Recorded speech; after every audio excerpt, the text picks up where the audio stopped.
আসসালামু আলাইকুম। এই দেখতে পাচ্ছেন আমরা ব্রাকের পুঁইশাক, সবুজ পুঁইশাক, এইটা বিচিটা আজকে রোদ্রে শুকাতে দেব। এই বিচিটা শুকিয়ে এই যে এখন আমরা এটা শুকানোর জন্য আনছি। এটা 2 থেকে 3 ঘন্টা শুকানোর পরে এই বিচিটা আমরা বাড়িতে নিয়ে যাব। এই বিচিটা আমরা বাড়িতে নিয়ে রেখে দেব। এই যে আমরা বিকালবেলা আমরা আজকে দেখলাম বিচিটা গরম হচ্ছে না। এভাবে ধরলেই বুঝতে পারবেন হাতে একটু তাপ লাগবে, পরে বুঝে নেবেন গরম হয়েছে।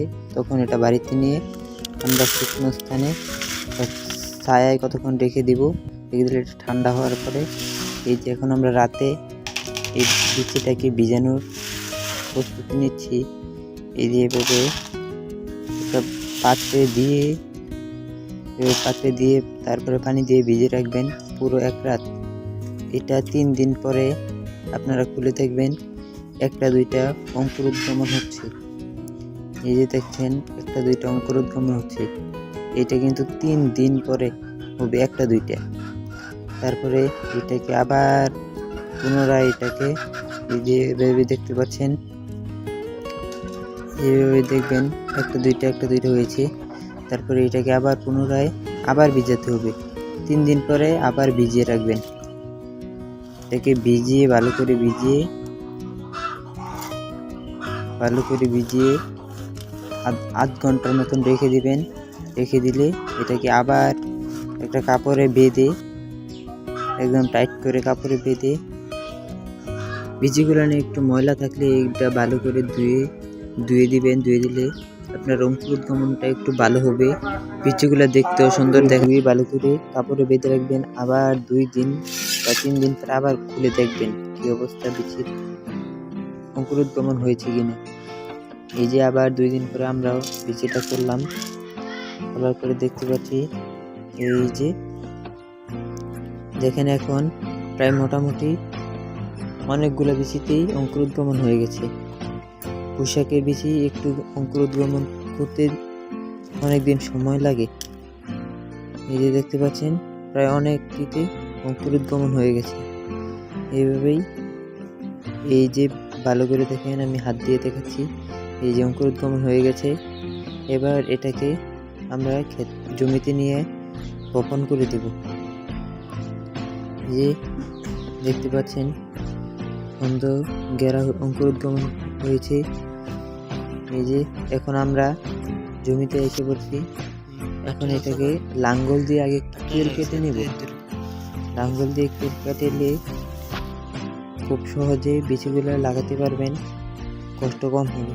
এই যে এভাবে লাঙ্গল দিয়ে পুরো জমিতে কেল কেটে নেব।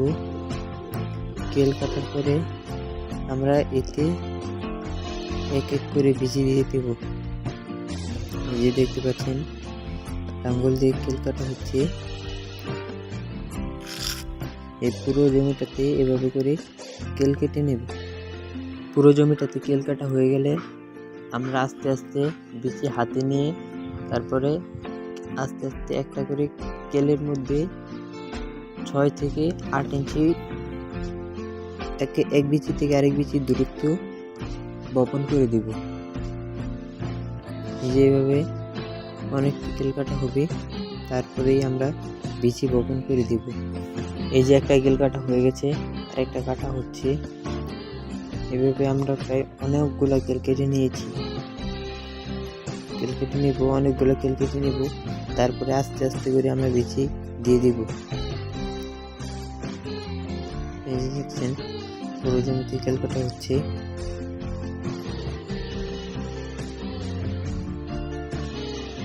এই যে প্রায় 2টা কেল কাটা শেষ। এখন আপনাদেরকে আপাতত লাগিয়ে দেখাবো। এই যে দেখছেন, এই যে এখন আমরা বিচি বপন করছি। এই যে 6 থেকে 8 ইঞ্চি দূরত্বে বিচিগুলো বপন করে দিচ্ছি।